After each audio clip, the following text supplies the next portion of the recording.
Hello student, welcome back to my channel Samrat कर। Student, आज की इस वीडियो में आप लोगों को बताने वाला हूं कि बोर्ड परीक्षा में कॉपी आप कैसे लिखोगे। मेरे प्यारों, जो आप पढ़ने में कितना भी टैलेंट क्यों ना हो, जब तक आप बोर्ड परीक्षा में कॉपी लिखने का सही तरीका अगर आप लोगों को नहीं मालूम रहेगा, कभी भी आप लोग मेरे प्यारों जो 95% मार्क्स नहीं ला सकते हो। तो मेरे प्यारों जो आज की इस वीडियो में आप लोगों के बिल्कुल सटीक तरीका बताऊंगा कि बोर्ड एग्जाम में कॉपी कैसे लिखी जाती है। और मेरे पास हाई स्कूल का भी है और इंटरमीडिएट का भी है, तो दोनों कॉपियों को मैं डिटेल में भरकर और लिखकर आप लोगों को बताने वाला हूं, ताकि आप कोई भी एक पॉइंट मिस ना करो और आपका जो 95% का सपना है बिल्कुल पूरा हो पाए। मेरे प्यार बच्चों, बोर्ड परीक्षा में कॉपी कैसे लिखें, टॉपर ऐसे ही लिखते हैं तब जाकर उनका 95% मार्क्स आता है। तो मेरे प्यार जो बिल्कुल आज तक ऐसा वीडियो आप लोग पूरे यूट्यूब चैनल पर नहीं देखोगे, इतना स्पेशल वीडियो आप लोगों के लिए मैं बनाया हूं। देखिए, हैंड राइटिंग खराब हो तो बोर्ड परीक्षा में कॉपी कैसे लिखें कि पूरा नंबर मिले। मेरे प्यारों, जो आज की वीडियो में यह भी मैं खुद लिखकर आपको बताऊंगा कि अगर हैंड राइटिंग अगर आपकी खराब है, फिर भी आप मेरे प्यारों जो इतना अच्छे तरीके से लिखकर 95% मार्क्स ला सकते हो।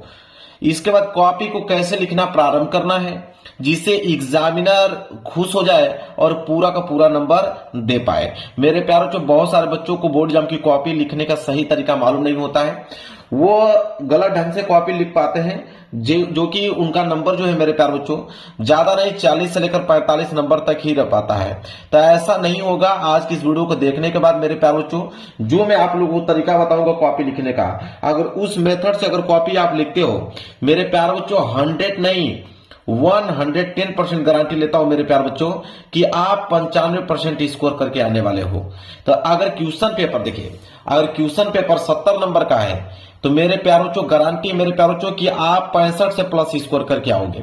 अगर आपका 100 नंबर का है तो गारंटी है कि 95 प्लस स्कोर करके आने वाले हो। तो वही कह रहा है कि अगर 70-100 मार्क्स का है तो टॉपर स्टूडेंट लिखता है तो उसे इतना नंबर मिलता है, और सामान्य स्टूडेंट लिखता है तो उसको नंबर अलग अलग क्यों मिलते हैं। अगर वही सामान्य स्टूडेंट लिखेगा तो उसको वही 70 में 40 या 45 नंबर मिलेगा, और इधर आपके 60 या 65 नंबर मिलेंगे 100 में। तो मेरे प्यारों, जो आज का जो मेथड मैं आपको बताने वाला हूं, वो आपका एक टॉपर का मेथड बताने वाला हूं, जो कि आपको 70 में 65 और 100 में 95 प्लस स्कोर करके देने वाला है। और आपको बोर्ड पेपर में किस पेन का यूज करना है ये भी आपको बताऊंगा, और ये जो पेन से मैं लिख रहा हूं इसका भी नाम मैं आप लोगों को बता दूंगा। पेन बहुत अच्छी है और अच्छी चलती भी है, मैं खुद लिख के दिखाऊंगा तो आप देख लीजिएगा कितना अच्छा चल रहा है। और क्वेश्चन पेपर में कोई प्रश्न नहीं आता है तो क्या करें ताकि पूरा नंबर मिल पाए। बहुत सारे बच्चे क्या करते हैं कि कुछ प्रश्न उनको नहीं आता है, या तो प्रश्न आधा आता है तो उनको वो छोड़ देते हैं। ऐसा नहीं करना है। कोई प्रश्न अगर आपको नहीं आता है तो मैं कैसा तरीका बताऊंगा कि आप उसको लिखकर अच्छा नंबर ला पाओगे। कोई भी प्रश्न छोड़ के नहीं आना है मेरे प्यारे बच्चों। तो चलिए, ये सारी चीजें मैं आज की इस वीडियो में डिस्कस करने वाला हूं। चलिए, तो मेरे प्यारों, चलिए मैं भर के आप लोगों को दिखाता हूं। और एक चीज आप लोगों को बता देता हूं कि ये जो हाई स्कूल परीक्षा की बोर्ड कॉपी है और ये इंटरमीडिएट की बोर्ड परीक्षा की कॉपी है, तो इसमें दोनों में कोई अंतर नहीं होता। बस यहाँ पे हाई स्कूल परीक्षा लिखा होता है और यहाँ पे इंटरमीडिएट परीक्षा लिखा होता है। बाकी जो भी कॉलम भरने का यहाँ पे प्रोसेस दिया गया है, दोनों में सेम है, कोई चेंजेस नहीं है। बस यहाँ पे हाई स्कूल परीक्षा और यहाँ पे इंटरमीडिएट परीक्षा लिखा रहता है। बस एक बात का अंतर होता है कि हाई स्कूल परीक्षा में OMR शीट भी भरना होता है, तो वो भी मैं भर के दिखा दूंगा ताकि हाई स्कूल वाले बच्चे अच्छे से उसको देख पाए। तो चलिए मैं हाई स्कूल पे भर के दिखाता हूं और इंटर वाले बच्चे समझ जाएंगे, क्योंकि सेम टू सेम वही कॉलम है इंटर में भी। तो चलिए कैसे भरेंगे हम लोग। तो देखिए मेरे प्यारे बच्चों, मेरे पास 2026 बोर्ड का पेपर भी है हिंदी का, और मैं इस हिंदी के पेपर को खुद में सॉल्व करके आप लोगों को दिखाने वाला हूं कि कैसे कॉपी लिखी जाती है। तो देखिए, यहाँ पे अनुक्रमांक लिखा हुआ है और यहाँ पे नाम लिखना। इस पेपर में आपको भी लिखना पड़ेगा, ऊपर अनुक्रमांक और नीचे अपना नाम लिख लीजिएगा।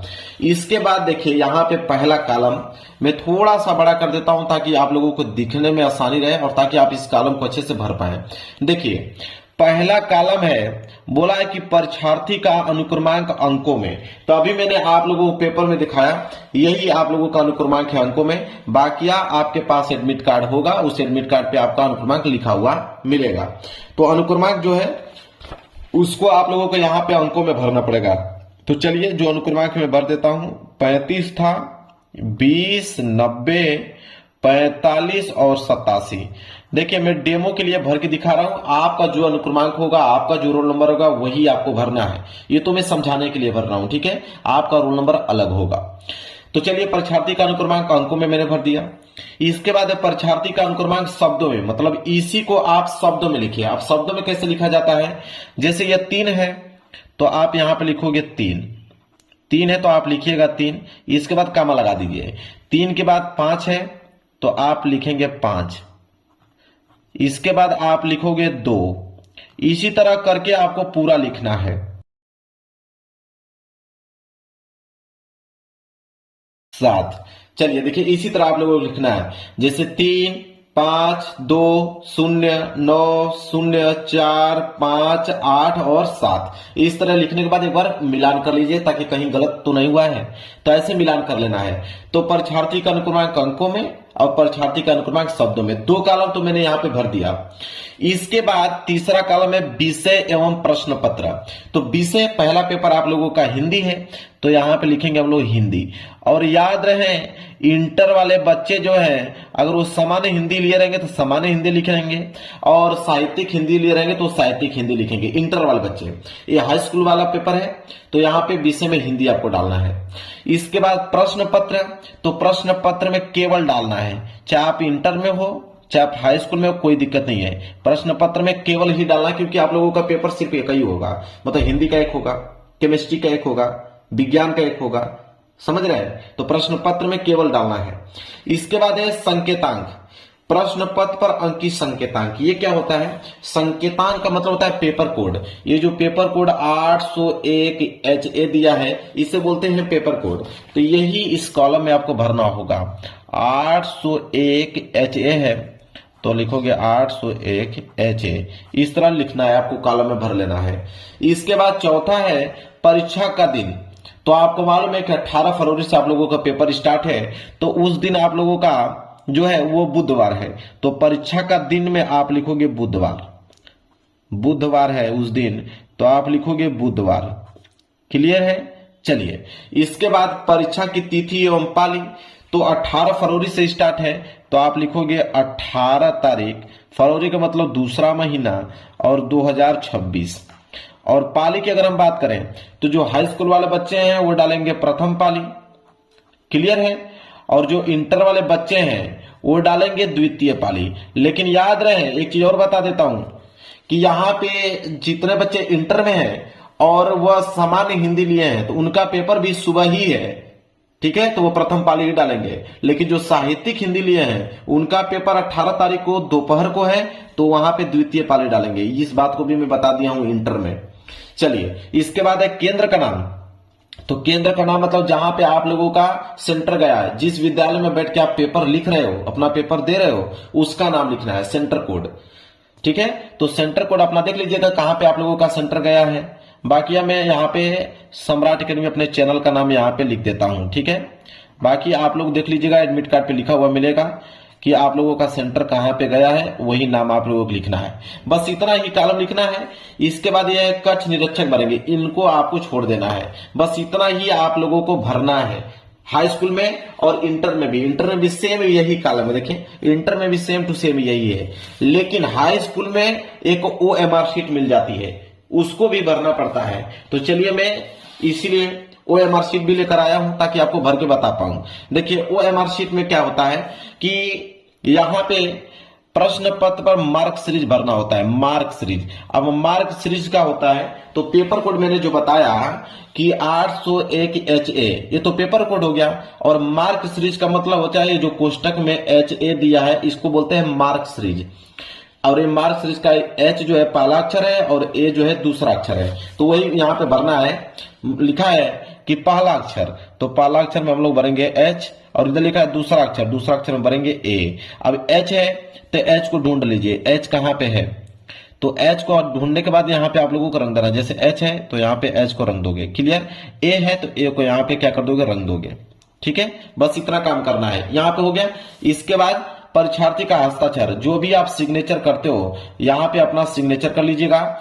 यहाँ पे कक्ष निरीक्षक के हस्ताक्षर रहेंगे, इसको छोड़ दीजिएगा, आपके जो रूम में क्लास टीचर रहेंगे वो करेंगे। इसके बाद यहाँ पे केंद्र व्यवस्थापक की मोहर लगी रहेगी, इस कॉलम को छोड़ दीजिएगा, चित्रकला वाला है। नीचे आइएगा तो वही मार्क सीरीज, पहला अक्षर H था, दूसरा अक्षर A था, फिर यहाँ पे अपना सिग्नेचर कर लीजिएगा।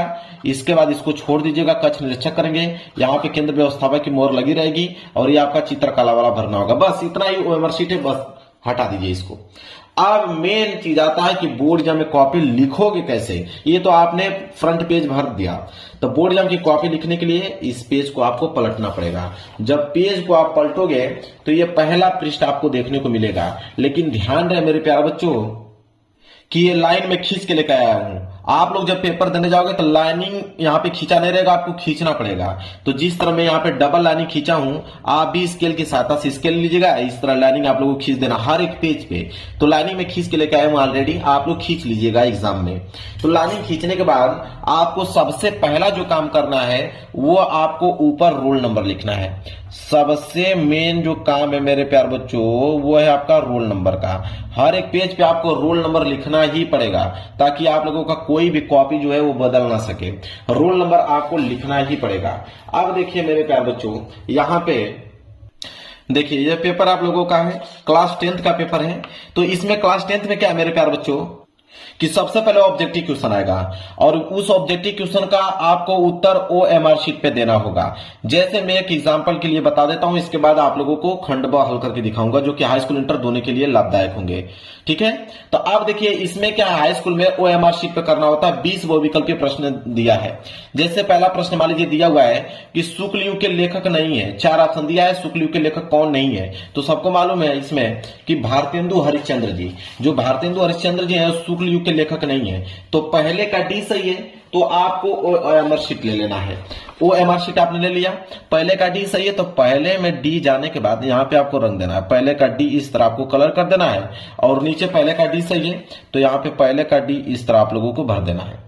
ठीक है, यही काम करना है मेरे प्यारों जो पूरा का पूरा 20 ऑब्जेक्टिव क्वेश्चन में। जैसे मान लीजिए पूस की रात कहानी के लेखक हैं, तो पूस की रात कहानी के लेखक तो मुंशी प्रेमचंद्र जी हैं, बी वाला सही है। तो बस यही काम करना है कि दूसरे का बी सही है तो आपको दूसरे में जाना है और बी वाले कॉलम को यहाँ पे अच्छे से कलर कर देना। इस तरह दूसरे का बी आपने रख दिया, इधर आपका दूसरे का बी है तो दूसरे का बी इस तरह लिख देना है। यही काम पूरा 20 को 20 बहुविकल्पीय प्रश्न में करना है।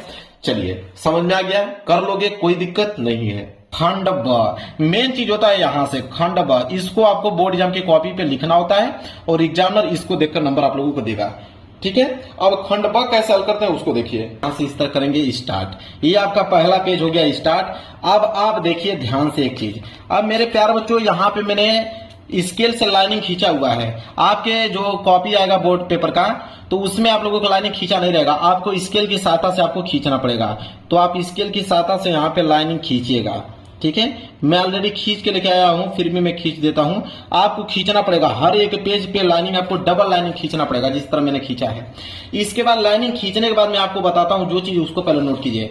आपको एक काम करना है कि हर एक पेज पे आपको अपना रोल नंबर लिखते चलना है। हर एक पेज पे आपको रोल नंबर लिखते चलना है ताकि आपकी कॉपी कोई भी बदल ना सके। ठीक है, तो रोल नंबर हर एक पेज पे आपको लिखते चलना है। क्लियर है, और यहाँ पे लाइनिंग इसलिए खींची जाती है कि क्योंकि कॉपी जब चेक होता है आपका तो नंबर यहाँ पे कैलकुलेट किया जाता है। तो यहाँ पे आप लोगों का नंबर जो है कैलकुलेट किया जाता है, इसलिए लाइन खींचना बहुत ही ज्यादा कंपलसरी है। क्लियर है, अब देखिए कैसे हम लोग यहाँ से प्रश्न को करेंगे। अब हमें खंड ब करना है, खंड ब वर्णनात्मक प्रश्न। तो आपको मेरे प्यारों को यहाँ पे हेडिंग डालनी पड़ेगी, खंड ब वर्णनात्मक प्रश्न। ठीक है, तो यहाँ पे एक हेडिंग आप डालोगे यहाँ पे कि खंड ब, ये आपकी पहली हेडिंग रहेगी खंड ब। ठीक है, इस तरह आपने हेडिंग बना लिया। अब स्केल की सहायता से आपको इसके नीचे अंडरलाइन करना पड़ेगा। ठीक है, स्केल की सहायता से आपने अंडरलाइन कर दिया। खंड ब में भी आप वर्णनात्मक प्रश्न कर रहे हो तो आप इसके आगे लिख सकते हो वर्णनात्मक प्रश्न, वर्णनात्मक प्रश्न,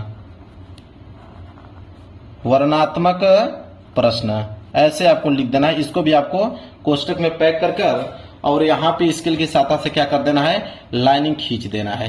क्लियर है मेरे प्यारे, जो वर्णनात्मक प्रश्न, खंड ब वर्णनात्मक प्रश्न। अब देखिए प्रश्न संख्या आप 21वां कर रहे हो। अब पढ़िए, बोला है कि निम्नलिखित में से किसी एक गद्यांश पर आधारित सभी प्रश्न को उत्तर दीजिए। अब ये जो गद्यांश है ये हाई स्कूल में भी पूछा जाता है और इंटर में भी पूछा जाता है। इंटर में जो गद्यांश 10 नंबर के लिए पूछा जाता है, हाई स्कूल में गद्यांश 6 नंबर के लिए पूछा जाता है। ठीक है, तो देखिए गद्यांश हल करने का तरीका क्या है।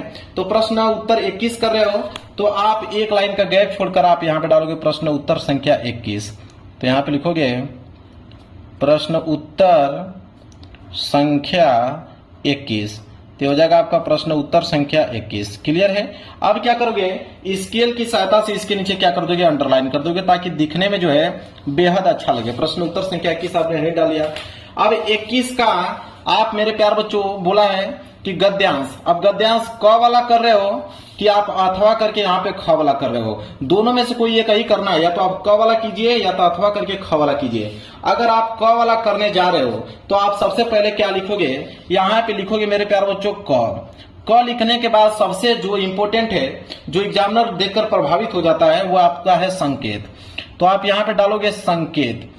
ठीक है, संकेत का मतलब क्या होता है उसको समझिए, संकेत लिखा कैसे जाता है उसको जानिए। संकेत के नीचे यहाँ पे आपको स्केल की सहायता से लाइन खींचना पड़ेगा। संकेत कैसे लिखा जाता है उसको समझिए। अगर आप क वाला कर रहे हो, क का संकेत लिखना है तो आप शुरू के कुछ लाइन, जैसे कुसंग का ज्वर यहां से उठा लो, कुसंग का ज्वर, इतना लाइनिंग आप शुरू का उठा लो। तो यहाँ पे लिखोगे मेरे प्यारे बच्चों कि कुसंग का ज्वर, कुसंग का ज्वर, यहाँ पे शुरू का आपने लाइन यहाँ पे लिख दिया कुसंग का ज्वर। ठीक है, इसके बाद आप लिखोगे डॉट डॉट डॉट डॉट करते जाओगे। अब इसके बाद क्या लिखोगे, लास्ट की लाइन। लास्ट की लाइन क्या है, ले जाएगी। लास्ट की लाइन क्या है मेरे प्यारे बच्चों, ले जाएगी। तो आप लिखोगे ले जाएगी, यह लास्ट की लाइन है। इसके बाद यहाँ पे हो जाएगा खड़ी पाई। अब इससे क्या होगा, एग्जामिनर को समझ में आ जाएगा आपने कौन सा गद्यांश किया हुआ है। तो कुसंग का ज्वर डॉट डॉट ले जाएगी। क्लियर है। अब देखिए, अब यह गद्यांश है और इस गद्यांश के नीचे 3 प्रश्न है, पहला, दूसरा, तीसरा। तो पहला वाला प्रश्न करने जा रहे हो तो आप मेरे पास एक लाइन का गैप छोड़ के आप लिखोगे यहाँ पे पहला वाला प्रश्न। और पहला वाला प्रश्न है क्या, तो उसको समझिए। देखिए पहला वाला प्रश्न क्या पूछा हुआ है कि उपयुक्त गद्यांश का संदर्भ लिखिए। अब संदर्भ आपको लिखना है तो आपकी हेडिंग क्या होनी चाहिए, संदर्भ, वो भी ब्लैक पेन से। तो संदर्भ आपको लिखना है तो आपकी हेडिंग क्या रहेगी, संदर्भ रहेगी। तो यहाँ पे लिखोगे संदर्भ। इसके बाद यहाँ पे इसके नीचे अंडरलाइन करोगे स्केल की सहायता से। मैं तो हाथ से कह रहा हूं, आप स्केल की सहायता से बिल्कुल सीधा कर दीजिएगा। तो संकेत संदर्भ। अब मेरे प्यारे बच्चों समझिए संदर्भ कैसे लिखा जाता है उसको ध्यान दीजिए। तो संदर्भ लिखने का तरीका क्या है उसको समझिए। संदर्भ में 2 ही चीज लिखा जाता है कि किस चैप्टर से लिया गया है और इसके लेखक कौन है। तो उसको लिखने का तरीका क्या है, लिखेंगे हम लोग कि प्रस्तुत गद्यांश, क्योंकि गद्यांश है तो आप लिखोगे प्रस्तुत गद्यांश। प्रस्तुत गद्यांश हमारी पाठ्य पुस्तक, प्रस्तुत गद्यांश हमारी पाठ्य पुस्तक, हमारी पाठ्य पुस्तक। अब पाठ्य पुस्तक किससे, हिंदी से। तो हिंदी को आपको ब्लैक पेन से लिखना है, इतना याद रखिएगा। ठीक है, आपको हिंदी को क्या करना है, ब्लैक पेन से लिखना है और सिंगल इन्वर्टेड कॉमा के अंदर क्लोज कर देना है। तो प्रस्तुत गद्यांश हमारी पाठ्य पुस्तक हिंदी के गद्य खंड में संकलित, क्योंकि गद्य खंड है यह, तो लिखेंगे हिंदी के गद्य खंड में संकलित, गद्य खंड में संकलित। अब किस चैप्टर से लिया गया है, तो देखिए जब इसको आप पढ़ोगे कि कुसंग का ज्वर सबसे भयानक होता है, यह केवल नीति और सद्वृत्ति का विनाश नहीं करता बल्कि बुद्धि का भी क्षय करता है। और किसी युवा पुरुष की संगति, अब जैसे आप संगति के बारे में पढ़ोगे आपको समझ में आ जाएगा कि यह जो है मेरे प्यार बच्चों वो जो है मित्रता चैप्टर से लिया गया है। तो मित्रता चैप्टर से लिया गया है तो आप लिखोगे कि गद्य खंड में संकलित मित्रता चैप्टर। अब चैप्टर का नाम मित्रता है तो उसको ब्लैक पेन से लिखोगे कि मित्रता। अब यहां से सिंगल इन्वर्टेड कॉमा के अंदर क्लोज कर दोगे। मित्रता नामक पाठ से लिया गया है, मित्रता नामक पाठ से लिया गया है, लिया गया है। ठीक है, जिसके लेखक लिखोगे कि जिसके लेखक, अब इसके लेखक कौन है उनका नाम लिखना पड़ेगा।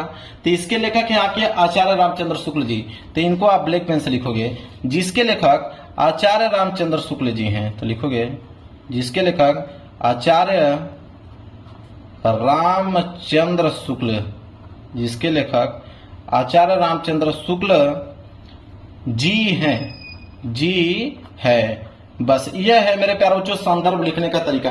तो चाहे आप हाई स्कूल में हो चाहे इंटर में हो, कोई भी संदर्भ जो है गद्यांश का इसी तरह लिखा जाता है मेरे प्यारे बच्चों। क्लियर है, समझ में आ गया आप लोगों को? चलिए, तो पहला प्रश्न हमने यहाँ पे संदर्भ कर दिया। इसके बाद जब दूसरा प्रश्न याद दिया है कि गद्यांश के रेखांकित अंश की व्याख्या कीजिए।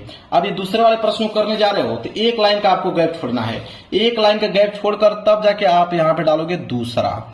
और क्या था? रेखांकित अंश की व्याख्या। तो आपको हेडिंग डालना पड़ेगा कि रेखांकित अंश की व्याख्या। तो यहाँ पे हेडिंग बनाओगे कि रेखांकित अंश की व्याख्या। हेडिंग बहुत ही ज्यादा कंपलसरी है मेरे प्यारे बच्चों। ये होता है टॉपर ऐसे लिखता है, ठीक है? रेखांकित अंश की व्याख्या, रेखांकित अंश की व्याख्या, यह है आपकी हेडिंग, ठीक है? रेखांकित अंश की व्याख्या, यह आपकी हेडिंग हो गया। स्केल की सहायता से इसके नीचे आपको अंडरलाइन करना है, तो स्केल ले लीजिएगा और यहां पे आपको करना पड़ेगा अंडरलाइनिंग, ठीक है? तो रेखांकित अंश की व्याख्या। अब इसका हमें मेरे प्यारे बच्चों व्याख्या करना पड़ेगा जहां तक अंडरलाइन किया गया है। तो अंडरलाइन यहां तक किया गया है कि कुसंग का जोर सबसे भयानक होता है, यह केवल नीति और सद्विति का विनाश नहीं करता बल्कि बुद्धि का भी क्षय करता है। अब इसको व्याख्या करना है तो आप यहाँ पे लिख लीजिएगा कि शुक्ल जी कहते हैं कि जो बुरी संगति है वो घातक बुखार के समान हानिकारक है। मतलब उसके बारे में जो चीज आपको लिखना है उसकी व्याख्या जिस प्रकार आपको करना है उस तरह आप कर दीजिएगा। तो अपने तरीके से लिख दीजिएगा। फिलहाल के लिए मैं बता देता हूं। तो यहां से कम जैसे लिखोगे ना तो आपके मान लीजिए कि यहां तक में पूरा का पूरा कंप्लीट हो जाएगा। यहां तक इसका पूरा का पूरा आप व्याख्या कर दोगे या एक आध लाइन और आगे बढ़ा दोगे। यहां तक आपने व्याख्या कर दिया। अब यह पेज जो है आपका पेज भर गया। जब पेज भर जाए तब क्या करोगे? अब एक प्रश्न करना बाकी है। तो पेज भर जाए तो यहाँ पे कॉर्नर में आपको डालना है PTO। PTO का मतलब होता है पेज टर्नओवर। तो PTO लिखने के बाद मेरे प्यारों से पेज को पलट दो। PTO लिखने के बाद पेज आपने पलट दिया। इसके बाद तीसरा प्रश्न है कि कुसंग की तुलना किससे की गई है। अब ये तीसरा वाला प्रश्न है तो आप यहाँ पे डालोगे तीसरा वाला प्रश्न। अब कुसंग की तुलना किससे की गई है तो आप जो भी जानते हो लिख देना कि कुसंग की तुलना जो है पैरों में बंदी चक्की के समान की गई है जो व्यक्ति को दिन प्रतिदिन अवनति के गड्ढे में गिराती जाएगी। अब उसके बारे में जो चीज जानते हो उसको आप यहाँ पे लिख दीजिएगा। जैसे मेरे प्यारे बच्चों लिखते हो तो मान लीजिए कि 3 लाइन में आप लोगों का आंसर यहाँ पे कंप्लीट हो गया। अब यह प्रश्न संख्या 21 जो है वो आपने क्या किया? बिल्कुल कंप्लीट कर दिया। अब प्रश्न संख्या 22 आएगा। 21 के बाद प्रश्न संख्या 22 आएगा। तो 22 को क्या करोगे? नए पेज से आपको प्रारंभ करना है? जी नहीं, आपके पास पेज बहुत बाकी है। जब पेज आपके पास बहुत बाकी है तो यहीं से एक लाइन का गैप छोड़कर प्रश्न उत्तर संख्या 22 करने वाले हो तो यहाँ पे डालिए प्रश्न उत्तर संख्या 22। यहाँ पे हेडिंग डालेंगे प्रश्न उत्तर संख्या 22, ठीक है? ऐसे आपको डाल लेना है और स्केल की सहायता से आपको अंडरलाइन कर देना है जिस प्रकार हमने शुरू में किया था। तो प्रश्न उत्तर संख्या 22 क्लियर है। अब इसमें भी 2 दिया है। अब यह पद्यांश पूछा है कि निम्नलिखित में से किसी एक पद्यांश पर आधारित सभी प्रश्नों के उत्तर दीजिए। और यह भी कितने नंबर के लिए? 6 नंबर के लिए है। अब इसमें भी आपका एक क वाला दिया गया है। क वाला नहीं कर पाओगे तो अथवा करके आप लोगों का ख वाला दिया गया है। अब दोनों में से कोई एक ही करना है। दोनों में से मान लीजिए आप ये ख वाला करना चाह रहे हो, ठीक है? अब मेरे प्यारे बच्चों अगर आप ख वाला करने वाले हो तो आप ख वाला को कैसे करोगे? देखिए, तो यहाँ पे लिखोगे प्रश्न उत्तर संख्या 22। अब 22 का अथवा कर रहे हो तो इसके आगे आप लिख दो अथवा कि 22 का हम अथवा कर रहे हैं। क्लियर है? इसके नीचे भी इस तरह अंडरलाइन कर देना। अब यहाँ पे ख वाला कर रहे हो तो आप लिखोगे ख। ख के बाद सबसे पहले क्या डालोगे? संकेत। संकेत बिल्कुल लिखना भूलना नहीं है मेरे प्यारे बच्चों। ये हो गया आपका संकेत। संकेत लिखने का तरीका मैंने बताया ही आपको कि संकेत लिखने का मतलब है कि जैसे चाह नहीं तो शुरू के कुछ लाइन लिख दो। चाह नहीं तो यहां पर लिखोगे चाह नहीं, चाह नहीं डॉट डॉट डॉट डॉट करते जाओगे और लास्ट की लाइन लिख दोगे कि पर इठलाऊं। पर इठलाऊं नहीं, यहां तक समाप्त है, वीर अनेक तक, यहां तक आपका समाप्त है। लास्ट लाइन ये है वीर अनेक। तो लास्ट में लिख दोगे यहां पे वीर अनेक, वीर अनेक। अब एग्जामिनर को समझ में आ जाएगा कि आपने कौन सा किया हुआ है। क्लियर है? अब मेरे प्यारों बच्चों इसके नीचे भी 3 प्रश्न दिया गया है। पहला उपयुक्त पद्यांश का संदर्भ लिखे। अब ये पद्यांश का संदर्भ है। अभी हमने गद्यांश का संदर्भ देखा था। तो आप पहला वाला कर रहे हो तो आप लिखोगे पहला। संदर्भ कर रहे हो तो आप हेडिंग डालोगे क्या मेरे प्यारों बच्चों? संदर्भ। ये हो गया आपका संदर्भ, ठीक है? अब संदर्भ कैसे लिखा जाता है पद्यांश का उसको समझिए। ज्यादा अंतर नहीं होता, सेम टू सेम वैसे ही लिखा जाता है मेरे प्यारे बच्चों। बस आप ऐसे लिख दीजिएगा। मैं आपको बता देता हूं, प्रस्तुत गद्यांश था तो यहाँ पे आपको लिखना पड़ेगा प्रस्तुत पद्यांश। कि प्रस्तुत पद्यांश हमारी पाठ्य पुस्तक हिंदी के अब जिस भी चैप्टर से लिया गया उस चैप्टर का नाम लीजिएगा। इस चैप्टर से लिया गया है तथा इसके लेखक नहीं, अब इसमें रचयिता होता है तो लिख दीजिएगा इसके रचयिता यह है। क्लियर है? ऐसे आप लोगों को मेरे प्यारे बच्चों करना है। जैसे मैं लिख के आपको दिखा भी देता हूं, ऐसे लिख लो ना, लिखना कि प्रस्तुत, मैं लिख के दिखा देता हूं ताकि आपको बिल्कुल क्लियर हो पाए। प्रस्तुत, अब ये पद कर रहे हो, पद्यांश कर रहे हो तो आप पद्यांश लिखना पड़ेगा आपको कि प्रस्तुत पद्यांश हमारी पाठ्य पुस्तक।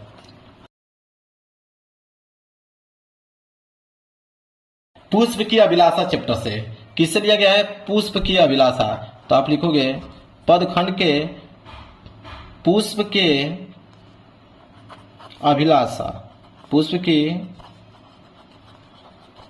अभिलाषा नामक पाठ से, नामक पाठ से लिया गया है, ऐसे लिखना आपको, लिया गया है जिसके लेखक, अब लेखक नहीं, जिसके रचयिता, समझ में आ गया? वहां पे लेखक था, यहाँ पे रचयिता।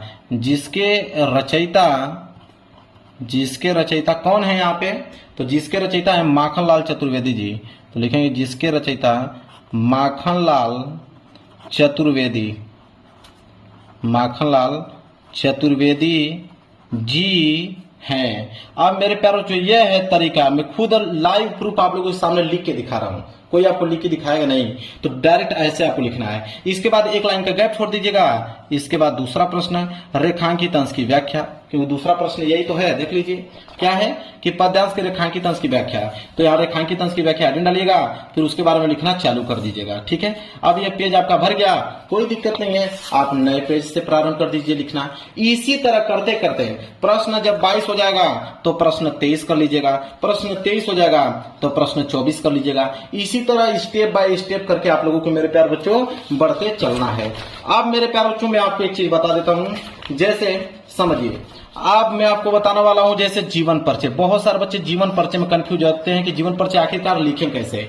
तो मैं आपको बता देता हूं, जैसे 26 का क और 26 का ख दोनों जीवन परिचय है। एक लेखक का जीवन परिचय है, एक कवि का जीवन परिचय। मान लीजिए कवि का जीवन परिचय लिख रहे हो तो 26 का क करने वाले हो तो देखिए आप सबसे पहले हेडिंग डालोगे। देखिए जीवन परिचय लिखने का तरीका क्या है उसको भी समझ लो।